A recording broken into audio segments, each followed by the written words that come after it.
All right, here we go. Welcome to the Memo Show. I'm back. As you may have noticed, I've been gone for a while, a couple months. I didn't quit. I love this podcast. I love doing this podcast. I love talking to people about creative things, what's going on in their lives. I love to learn about new people. I didn't burn out. I didn't have a writer's block. I was in rehab from something that I bought legally from a store that I drive by thousands of times. If you're in recovery, if you've never touched drugs before in your life, or if you think that this couldn't happen to you, this is the episode for you. So a little history about me personally. I've had people on this podcast talk about their past experiences with substance abuse. I have struggled with substance abuse in the past. I was clean off of heroin for about 10 years before this happened. I was very proud of my length of time that I had being clean, and it is amazing to me that something that is so widely available, number one, is out there, ready for consumption by anybody, and number two, that something like this took me out again. I'll get into it more, but I had to go to a 30-day inpatient residential treatment center. I'm going to give them a shout out because they were amazing. They were called Refine Recovery here in California. Great bunch of people. I learned so much about myself. I learned so much about my addiction, my substance abuse, the reasons why these things happen to me. I learned so much about myself that I can take with me to the outside world and apply to keep me clean and away from that stuff. Now, before we talk about what it was that took me out, I also want to give a shout out to Multi-Concept Recovery. I graduated from there as well. I did 60 days outpatient for them. They have a similar program as Refine, so that's why I was referred to them, so I could continue the learning outside of that as well. So 90 days total to get off this shit. I've struggled with substance abuse my whole life up until I got clean off heroin. I mean, I had a pretty bad pill addiction in my late 20s, early 30s. My back was never the same after a job that I had for multiple years where I abused the shit out of it. And I was always looking for some type of relief from that no doctor could give me, no chiropractor could give me. So I turned to pills. Around that time, that's when the whole Oxycontin thing was happening. I never did Oxycontins, but I found myself in a nice little pill addiction during that time. And then eventually the pills dried up. People couldn't get them anymore. I went to rehab a little bit for that, got out of there, met somebody there I thought was bringing me more pills, so I relapsed, but he actually brought me some bags of dope. That's when I got hooked to that. It was cheaper, it was accessible, and it did the job. I was a functioning addict, so I went to work. I hid it really, really well. I was a good liar. Still am. But part of my recovery is being honest. So that's why I'm here. I'm here to tell you folks about this thing that got me so you don't fall for it, and hopefully raise awareness to this stuff. Because if you see these cans or these bottles in your boyfriend's car or your husband's workshop in his garage, if you see these things laying around, help them get help. I was very lucky to have my wife who was super supportive through this whole thing, and I'll get into that. But for people who are struggling with addiction, it is very hard for them to ask for help, and it is very hard for them to admit that they have a problem. So if you see signs, reach out. Ask them if everything's okay. You'll notice things like behavioral changes. You'll notice things like money disappearing. You'll notice things like lots of lying, lots of, sneaking around. But definitely, if it weren't for my wife, I don't know if I would have gotten out of this thing. I thought that I knew myself well enough to know that I would never get sucked back into this again. These drinks, and that's what they are, they're drinks. They come in lots of forms nowadays, but what I got hooked on were these drinks. It's called Kratom. or kratom, some people call it. Kratom is a leaf from an evergreen tree. Sometimes they use the root as well. Its origins are from Southeast Asia. The traditional use for kratom were the workers, the laborers, who had very monotonous, labor-intensive jobs. They would chew on the leaves, and it would serve as a mild stimulant. So instead of coffee, they would chew on some kratom leaves. But then the more you eat them and the higher dosage that you have, it becomes a kind of like a painkiller, basically. It affects the same opioid receptors in your brain as painkillers do. Percocets, Oxycontin, any type of painkiller, fentanyl, heroin, any type of painkiller that you can get at a hospital, this kind of does the same thing. Now, it's not technically an opioid, but it does the same thing to your brain. But with that means that you can get withdrawals. You can get diarrhea, fever symptoms, flu symptoms, sweating, nausea. You can get super irritable if you don't get this stuff in your system when your body is expecting it. So kratom is the most widely used recreational drug in Thailand. It can be mixed with other drugs, but what they're doing now is they're putting it in these drinks and marketing them as healthy drinks, as healthy alternatives to alcohol, or healthy alternatives to THC-based drinks, or just a healthy way to feel good and to take the edge off or to relieve pain or anxiety. Today, I went to the store that I usually went to purchase these drinks, and I got one today. As you'll see, I didn't drink it. I dumped it out. But I wanted to grab the can for you to show you what I was going through. See, I'm getting all nervous like talking about it right now, and buying it was really fucking weird. I went into the store and I felt like I felt back then when I used to buy them all the time. Like, you get like this nervousness and you feel shitty because you haven't had it. And then you go into this place and you know that relief is right around the corner. It's kind of like scoring. If you are an addict or you struggle with substance abuse, you'll know what it's like to have that feeling of being sick and then going to score, and you know it's like right there, and then all of a sudden your body just feels better. Even before you've consumed the product, your body feels better knowing that it's going to get it. But here is what got me. Look, this is what I used to do every morning and every afternoon. I used to stop at this gas station. I don't want to show you too much, but I used to go in here, and I used to tell like my wife, oh, just getting gas, right? Up in here, make a left, there they are. Just come here. I'm gonna get one for science. So buddy, let's get that. Thanks, man. Man, the feeling that I used to get when I used to get these. Here's what I'm gonna do. I'm gonna show you guys. I'm not even gonna smell it.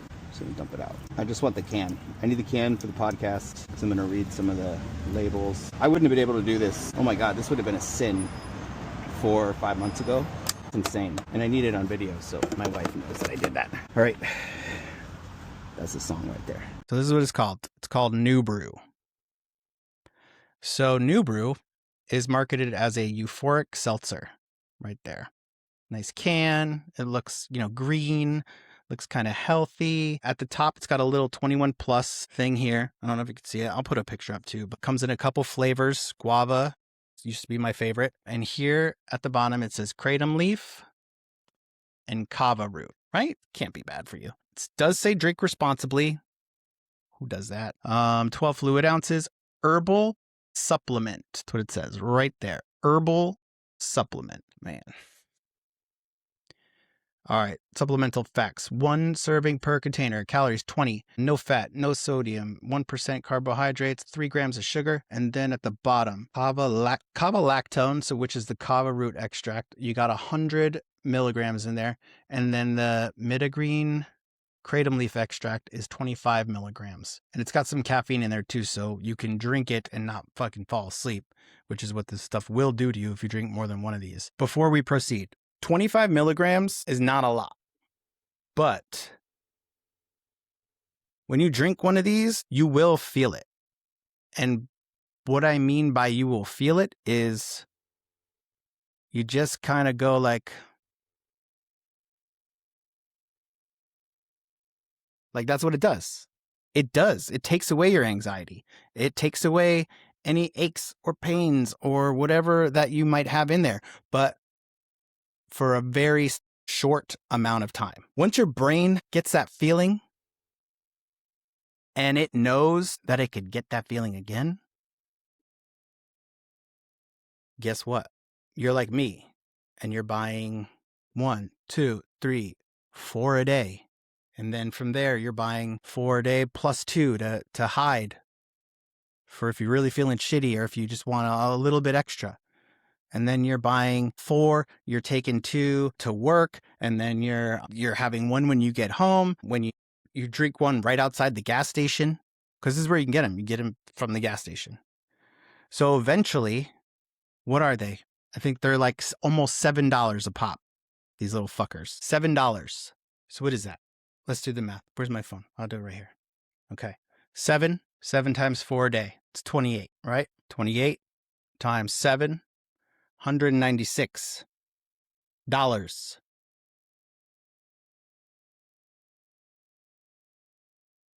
a week. I don't even want to multiply that by 52. Holy shit. That's kind of where I was at. My wife would say to me, how come you don't have any money? Where's all your money? You gave me rent, you gave me this, give me that, but where's your extra money?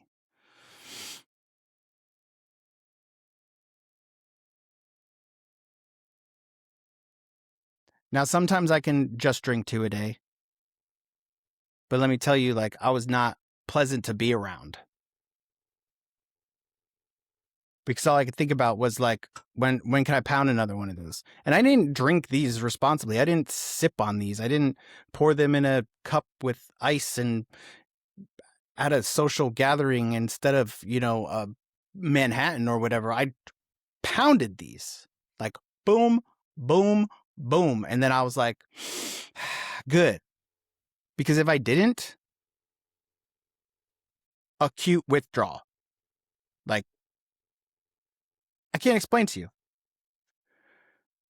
If you see these cans in your boyfriend's car, in your sister's room, in your daughter's, like on her desk, if you see these in a loved one's possession, show them this podcast.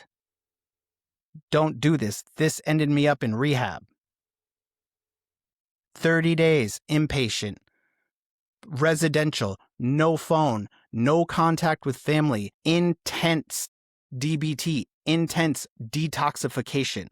I had to go on very, very, very strong meds that they give heroin addicts and alcoholics and like pain pill heads. Like that, like, if you've never heard of it, it's called Suboxone. And you have to take that in order to deal with the withdrawals. And then you have to taper off of that because you can get addicted to that too. Luckily, the team there was amazing. Luckily, my insurance was very, very good to me, but I wouldn't wish that upon anybody. I got a brand new grandson. I got a 12-year-old son that needs me out here. That was the hardest thing to do, was to leave them. My wife, my daughters.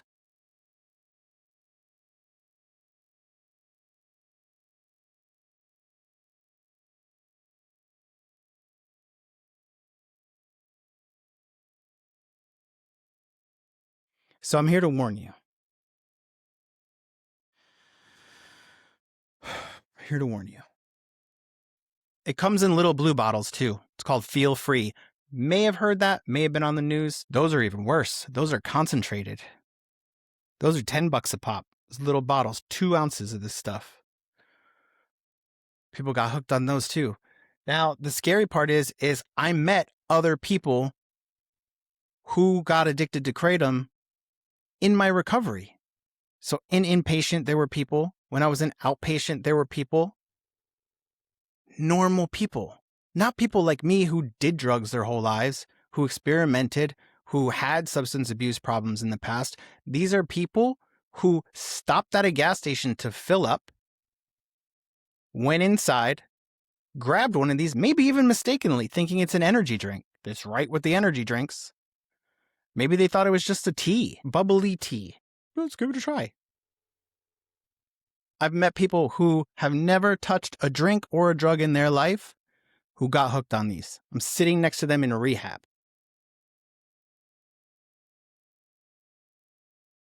So I don't want to sit here and lecture you. I want to warn you. So we have those drinks that I talked about before, these new brews. They have extracts, which come in little blue bottles, all shapes and sizes. It'll say Kratom on it. They now have capsules, powders. The capsules are it's called O7. That's a whole nother beast. That's super concentrated, but it's also synthetic. So they went ahead and they made a synthetic version of Kratom, which is 10 times as more powerful and 10 times more addictive.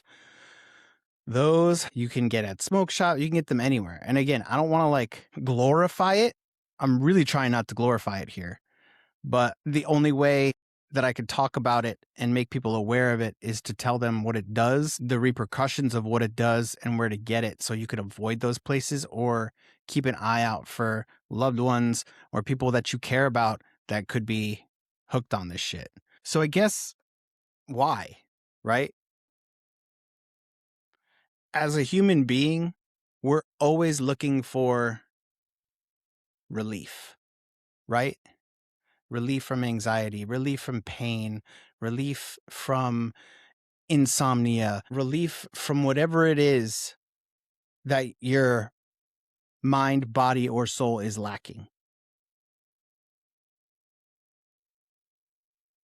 Some people fill that hole with substances, sometimes unknowingly. Alcohol, weed, painkillers, kratom. And once we get that relief, we want it all the time, right? I don't want to sit here and explain to you what addiction is, but for me personally, when I have a spiritual malady and my soul is missing something, whether it be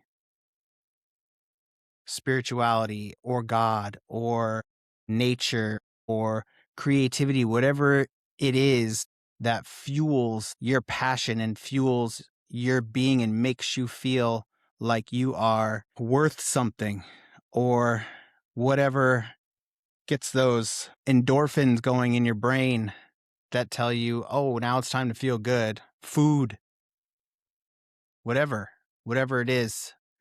When I have that spiritual malady, I'm looking for relief, right? So what I have to do now is I need to find other ways to fill that hole. One of the things that was missing was creativity. Creativity for me is life. Creativity for me is what makes me feel like this life is worth living. If I can't be creative, if I can't make something from nothing and put it out into this world, then I don't feel like anything else is worth it. That's why I have this podcast. That's why I talk to creative people, because they are a kindred spirit with me. I know how they feel when they make something or when they don't make something. I know that could mean life or death. I know that could mean having a great week or a really shitty week. So for me, finding my passion in creativity is where I need to go when I feel like I need relief from this life, from the monotony of waking up, going to work, coming home, da da da da da da da. Like, that shit can get boring, and that shit could take a toll on anyone. So for me, being able to spice it up a little bit with making something That's what fills the hole in my soul. And it is very easy for a substance to do that for you. And then before you know it, your world around you is collapsing and you are in financial trouble, or you're in trouble with the law, or you're stealing shit to feed your addiction, or all of these other things that come with substance abuse. I have to remember, and I need to focus on the things that make me feel better that is not a substance. I don't feel like I failed. And I don't think that all the time that I had clean off heroin, I don't feel like that was for nothing. Because if I didn't have that time and I didn't have that experience, I wouldn't have known how deep I was in this mess. And I wouldn't have known that I needed to ask for help. And I wouldn't have known how to do it. After I told my wife, I said, look, I got a problem. I think I need to go away for a little bit. She couldn't understand how something legal that you could buy anywhere got me hooked. At first, she was a willpower person. Just stop. Or why can't you just not buy them? Right? And there was one time I was driving past the gas station and she seen me on Find My and she said, don't do it. And I literally texted her back and I said, I can't. I have no choice. And that's when I knew that I was powerless over this. That's when I knew I had an issue, because it's the same thing with dope and heroin, that like you could be on your way to scoring and telling yourself, I don't want to do this anymore. I don't want to do this anymore. I don't want to do this anymore. I don't want to do this anymore. And you just do it anyway. It's just like that.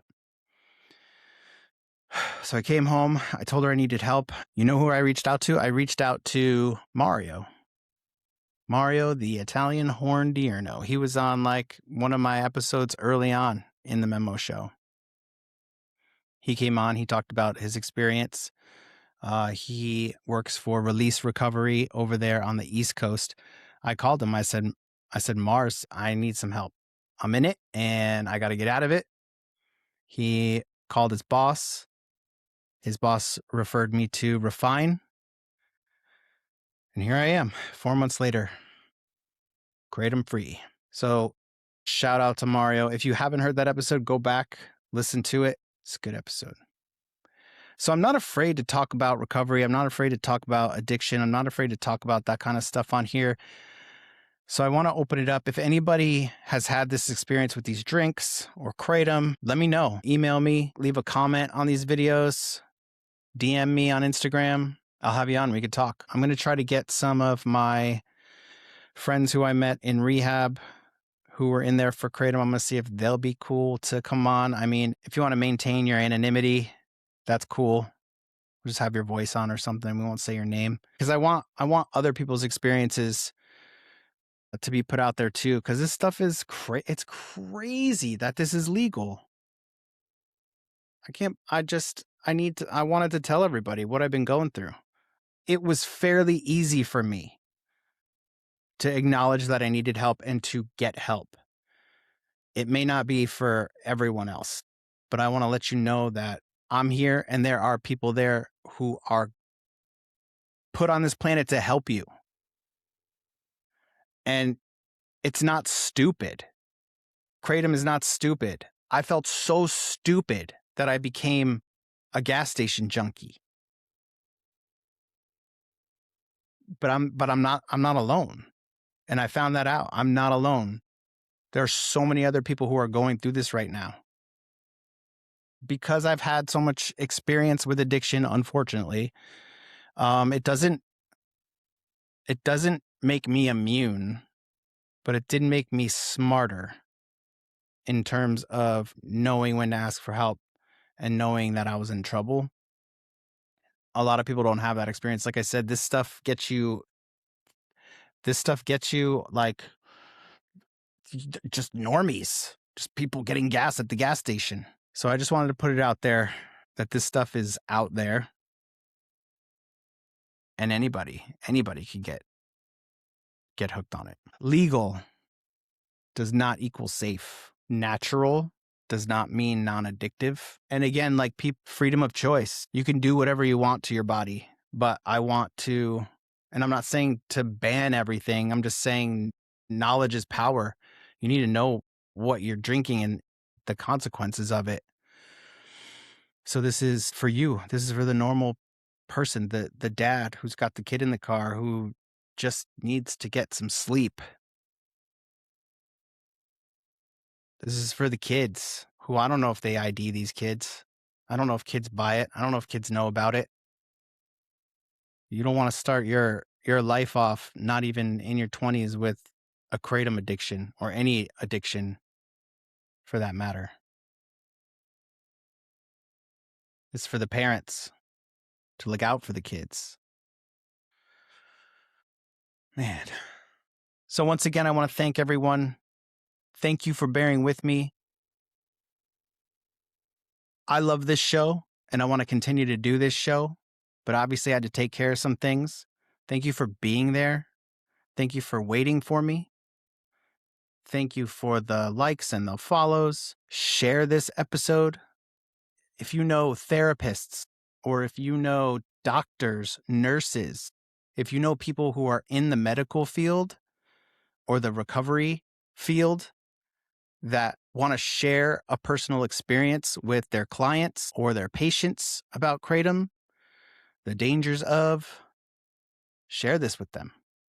This is my experience, just my experience. I can't speak for everyone. This is my experience, and I wanted to share it with the world because it's out there. It's a thing. If anybody knows any clinicians or addiction specialists, if you are one and you want to come on and talk to me about this some more, please let me know. I'll be happy to have a more in-depth conversation, maybe poke around at, some of the whys behind this stuff, the legalities behind it. Why are they able to sell this stuff? Things like that. If you're a lawyer, I want this conversation to continue happening because it's not over yet. Like I said, California is trying to get rid of this stuff, but these companies have their own agendas. So once again, thank you. Thank you for listening. Thank you for your support. Thank you for everyone who reached out. I appreciate y'all. Have a great night. I'll see you soon.